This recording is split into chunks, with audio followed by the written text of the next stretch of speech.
Thank you very much. June and myself are part of an international organization called MSW, Music, Spirituality, and Well-Being. Reverend Professor June Boyce Tillman has created this platform over 18, maybe 20 years ago, and I've been lucky to join on this. And today we would like to discuss some of the interdisciplinary aspects of forgiveness as musicians and as musicians interested specifically in spirituality and intersections between spirituality, religion, and music. We ask the question, what does forgiveness sound like? So before we begin, I would like to start, and those of you who know or don't know can hum along and sing along with me, okay? Ay, ay, ay, ay, ay. Ay, ay, ay, ay, ay, ay, ay, ay, ay. Ay, ay, ay, ay, ay. Ay, ay, ay, ay, ay, ay, ay. אשמנו, בגדנו, גזלנו, דיברנו דופי. איי, איי, איי, איי, איי, איי, איי, איי, איי, איי. הבינו, הרשדנו, זדנו, חמסנו, תפלנו, שקר. That's one take on what it means to apply or ask for forgiveness. Those of you who recognized or did not recognize, that comes from the Yom Kippur prayers, and it's a very Ashkenazi melody.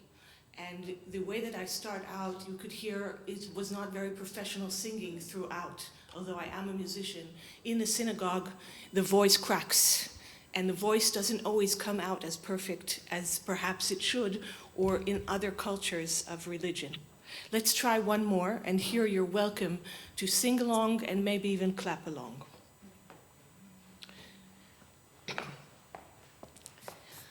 Adon haselichot bochen levavot gole amukot dover tzedakot חטאנו לפניך רחם עלינו. עוד פעם, חטאנו לפניך רחם עלינו.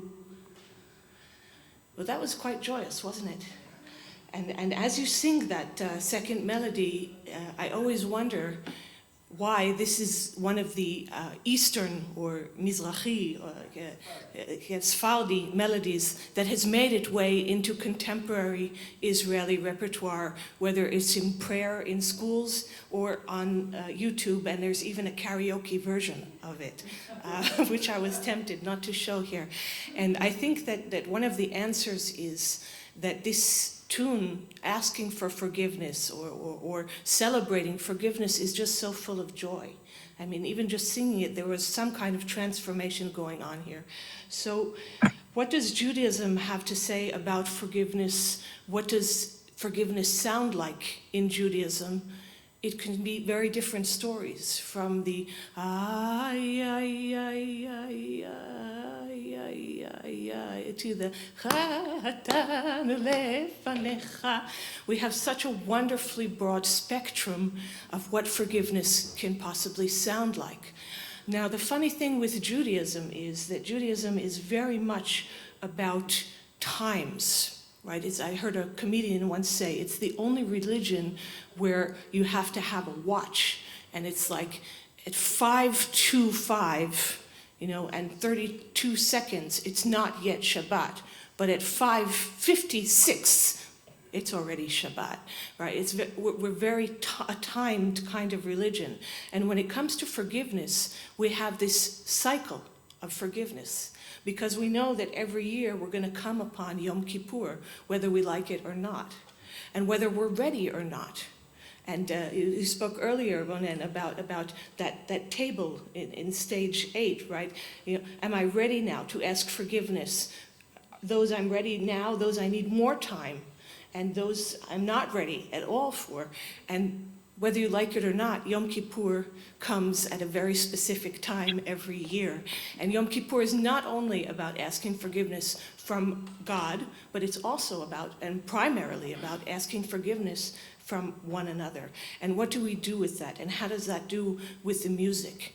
And those of you who have ever been to synagogue, any synagogue, on Yom Kippur, you will notice this fluctuation of sounds of forgiveness. Again, the spectrum from the the broken-hearted, barely able to muster out a melody. And by the way, most of the Ashkenazis are actually, when they're singing this they bend down like this. Their body is all.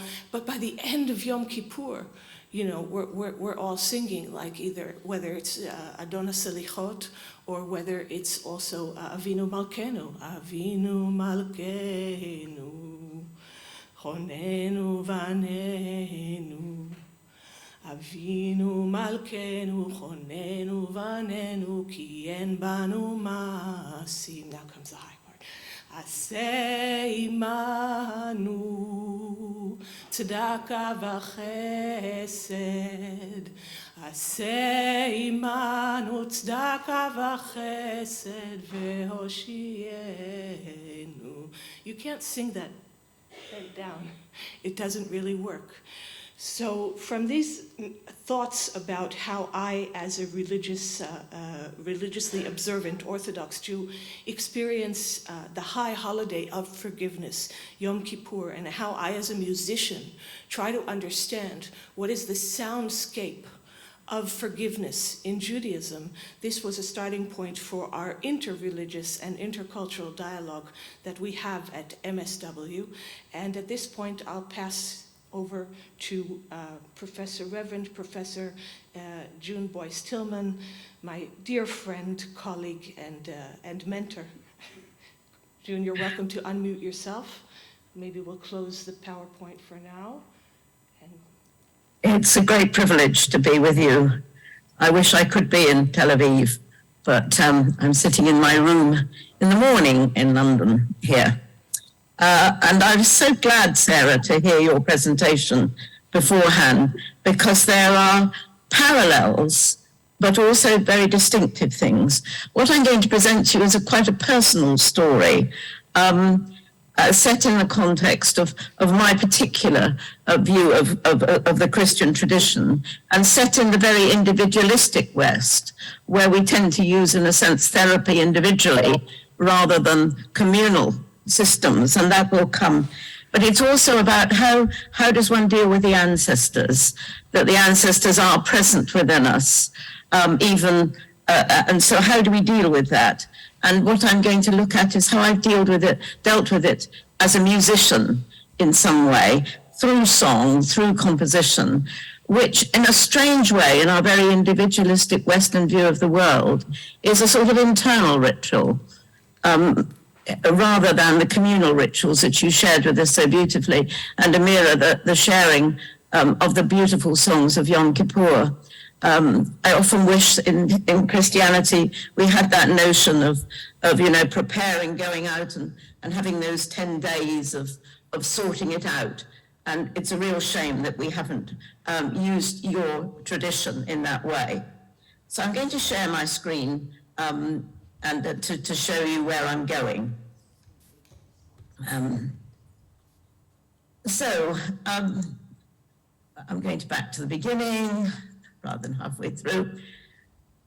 How do we repair relationships? The journey to recovery from abuse is a long, arduous, and somewhat repetitious one of reframing experience, relinquishing dysfunctional belief systems about the self and those in power, and actively forming relationships of mutuality. And I think that can be done internally as well as externally, through external rituals that you've showed us so beautifully.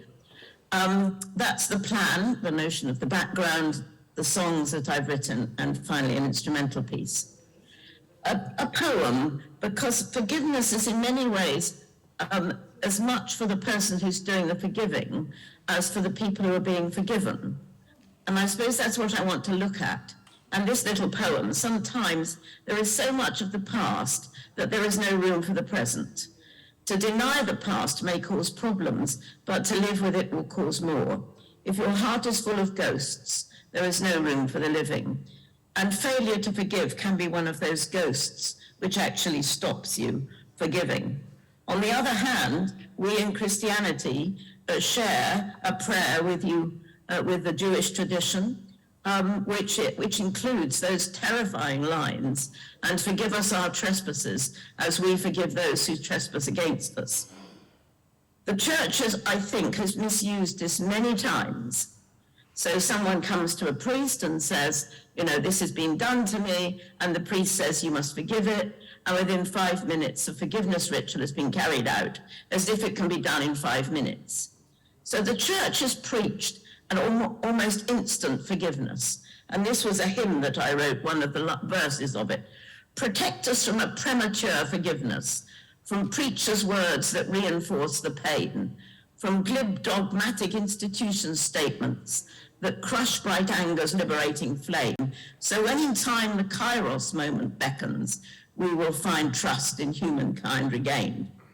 And so what we have quite often is a church which preaches instant forgiveness because that's what God wants, and a therapy system which says some things can't be forgiven at all because it's a very, very long journey and very difficult. I have tried to bridge those two between instantaneous things which you can do in a moment and things which may take you a lifetime in order to achieve.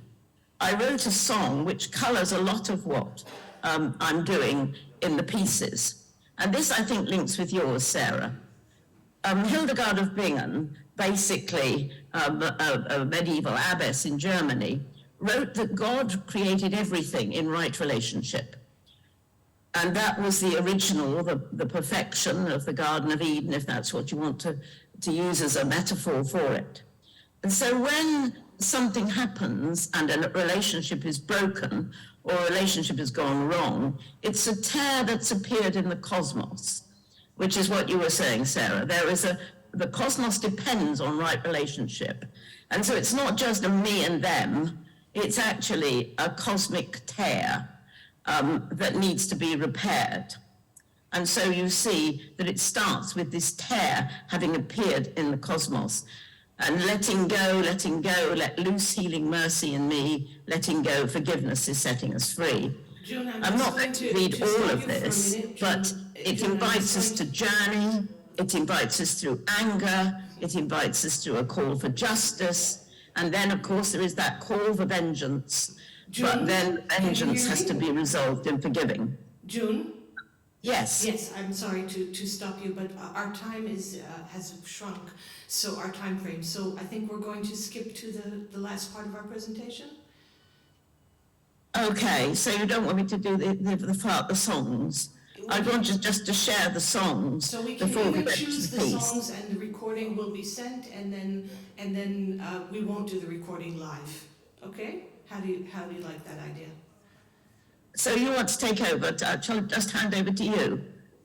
Yeah, I think that's a good choice. Okay, that you'll do the live songs and the recorded musical work. Well, that's what I was just going to do. We will have to send to the conference network for people to hear at a later time. Okay? June, is that okay? You continue for. I don't know. I haven't really understood what you've said. 10 so minutes. I was just going to show you the song that I wrote for my mother, and the mother once joined together, and how I managed to resolve that, and with my father. But you want me to go straight to the piece. This is the piece that you're going to hear. It's a piece that was written for my friends in South Africa, where I'm a professor. It starts, as the creation song did, with creation, and the forgiveness song. This is based on the notion that God calls the world into being through love and in right relationship. And then it leads into a tear in the cosmos, broken relationship, and the journey through anger with the walking bass on the piano. And then there's the call from the depth, the De Profundis, with discords on the piano, and the cry for justice, which merges into a cry for peace. And then a weeping, and then understanding and wisdom, understanding the position of the other person leads to restoration, where you get a joyful motif, and then there's reconciliation, and then a cheerful piece on the piano leads to wonder, and Sophia, wisdom, dances in our hearts, and we return again to the piece restored from the very beginning, where the cosmos, the sound of the cosmos, returns to the bass note on the bassoon.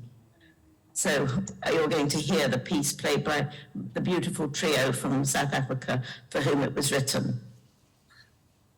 Okay, so if you could stop your screen share, June, what we're going to do, because our time is limited, I'm going to skip through some of the first movement so that we get to the end, which is most important for this conference.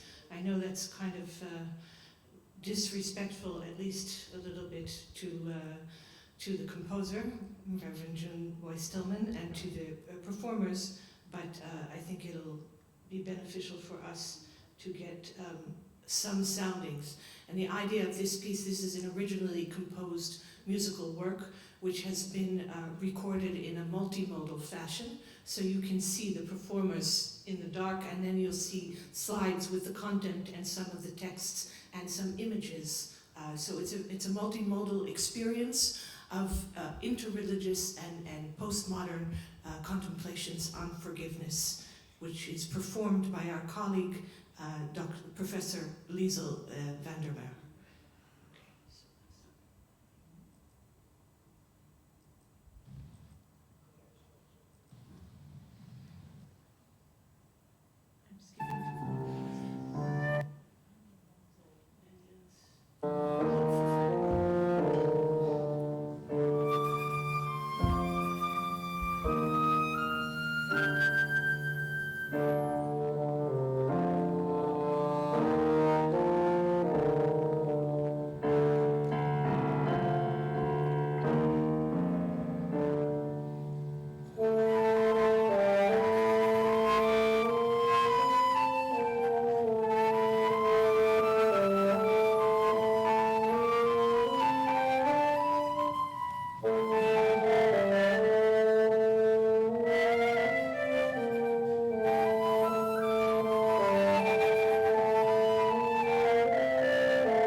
didn't mean it to be that drastic. I wanted to do a gentle fade out, and I had thought that this was a moment to complete our presentation because of time restrictions, and just to note that singing and making, creating, and being creative as part of the road of forgiveness. And what we tried to show today and share today is that music can be a part of the process of forgiveness, not only as the result of forgiveness, as we see in this piece, but it can really help us start our own way, even if we don't feel ready. Sometimes engaging in musical activity, whether it's in prayer or outside of the synagogue, it could, or outside of the church, even in a rock concert, can be a way to open our hearts to forgiveness and start the process. It can also be a powerful instrument throughout the process of forgiveness, and obviously it can also be then reflected in such works of art. So thank you very much for listening. June, I apologize for the time restrictions.